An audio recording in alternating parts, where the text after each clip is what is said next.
je suis en partie d'accord avec ce que vous venez de dire. En fait, pour comprendre ce qui se passe dans le monde de la santé et pour comprendre pourquoi le monde de la santé est en difficulté structurelle, en fait, c'est quelque chose d'assez simple. C'est qu'il faut regarder le rapport entre l'offre et la demande. Comme vous l'avez très bien justement souligné, la demande de santé est amenée à évoluer naturellement à la hausse, eu égard au vieillissement de la population, eu égard au développement des pathologies chroniques, donc ce qu'on appelle les maladies chroniques, les affections, les fameuses affections longue durée, diabète, dialyse, etc., qui se développent dans la société, et eu égard aussi au développement de nouvelles maladies neurodégénératives telles que Alzheimer, etc. Donc la demande de santé va augmenter.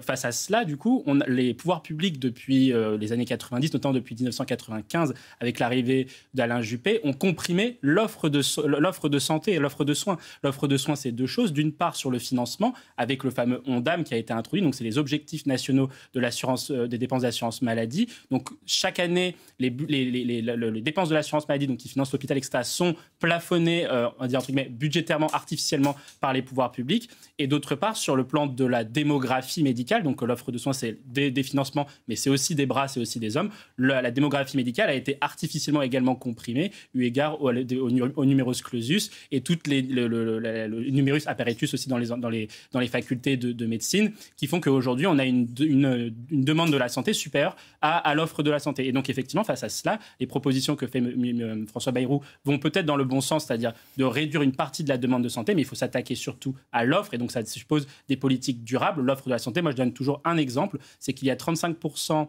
du personnel dans les hôpitaux, selon une étude de l'OCDE, qui n'a jamais vu un patient. Est-ce que, par exemple, on ne pourrait pas rationaliser certaines dépenses administratives à l'hôpital ? C'est-à-dire trop d'administratifs, trop de bureaucratie. Qui représente entre 30, on a fait le calcul, on a fait un rapport sur la crise des urgences il y a quelques mois de cela, entre 30 et 35% des dépenses de dépenses à l'hôpital sont administratives, entre 15 et 20% dans le modèle allemand. Est-ce qu'il n'y a pas un rééquilibrage à faire ? Ça permettrait de dégager des marges de manœuvre pour les hôpitaux pour faire autre chose. Nathalie Coutinet, sur le fonctionnement même de l'hopital, déjà, est-ce qu'il y a des choses on définit ça ? Alors, en fait, la définition se fait toujours en partenariat entre l'assurance maladie, donc l'État, l'administration, et les organisations représentatives des professions libérales de santé, donc l'ordre des médecins, les syndicats représentatifs de la profession. Et vous l'avez parlé aussi sur le bucco-dentaire, c'est également le cas, etc. Parce que une des missions de l'assurance maladie, c'est de réglementer et de moduler les relations avec les professions médicales, notamment. En fait, pour vos téléspectateurs, en fait, il y a 3 régimes finalement de remboursement de santé. C'est peut-être un peu ça qui est un peu compliqué. C'est que vous avez d'une part les ALD, donc c'est des affections longue durée. Donc ce sont des personnes qui ont une maladie chronique, comme je le disais, et qui sont remboursées à 100%. Et effectivement, sur un périmètre très large de soins, y compris des soins qui ne sont pas qui ne rentrent pas en lien directement avec leur maladie. Vous avez le régime général où en fait en règle générale vous êtes remboursé à hauteur de 70% ou 60% et le reste c'est votre mutuelle et qui remboursera le médicament et ou la consultation chez un médecin ou un spécialiste. Et puis ensuite vous avez la C2S, donc là c'est pour les patients qui sont vraiment dans une situation de précarité importante et qui sont eux aussi remboursés à 100%. Et donc c'est ça aujourd'hui la difficulté qu'on a, c'est que certains ALD bénéficient de soins qui ne sont pas liés directement à leur maladie. Nathalie Coutinet, je voyais réagir. C'est assez... Il va falloir en embaucher. Oui, ou alors il faut effectivement... En fait, les arrêts maladie, donc tout ce qui est prescrit par un médecin, notamment, donc les arrêts maladie notamment, sont contrôlés par les CEPAM, donc les caisses primaires d'assurance maladie. Donc c'est en gros l'échelon départemental de l'assurance maladie au niveau national. Et effectivement, ça nécessite du personnel administratif, en l'occurrence, qui vérifie si un médecin ne prescrit pas trop d'arrêts de travail à certains patients ou même plus globalement quelqu'un qui produit beaucoup d'arrêts maladie. Mais ça c'est le point on va dire concret, la situation concrète. Mais si on prend du recul dessus, c'était un sujet qui avait été mis sur la table par Guillaume Kasbarian, l'ancien ministre de la fonction publique. C'était sur la question de l'absentéisme des fonctionnaires, où il avait un rapport qui avait été notamment fait par la Cour des comptes, qui avait démontré qu'il y avait quand même un décalage d'absentéisme donc lié à des arrêts maladie dans la fonction publique d'État par rapport aux salariés privés. 11 11 jours contre 14 jours dans la fonction publique d'État, et que dans certaines collectivités territoriales notamment, il avait pris certains exemples, la ville de Paris, la ville de Montpellier, etc., on pouvait atteindre 35-40 jours d'absentéisme et qui coûtait à peu près 250 millions d'euros, me semble-t-il, à l'État français par année. Et que donc, effectivement, il fallait un plan à la fois de contrôle sur la délivrance des arrêts de travail, mais donc un angle un peu punitif d'une certaine façon, mais également aussi un angle incitatif, c'est-à-dire rendre plus attractif le métier, rendre plus facile aussi et les conditions de travail plus facilitées pour les agents de la fonction publique pour éviter qu'ils ne puissent se mettre en arrêt de travail. Mais si vous supprimez 3000 fonctionnaires... Alors, ça dépend des partis, d'une certaine façon. Mais si on prend effectivement, et je suis d'accord avec ce que vous venez de dire, en fait, les deux partis qui sont importants pour François Bayrou, que sont le Rassemblement national et le Parti socialiste, les enjeux sont complètement différents.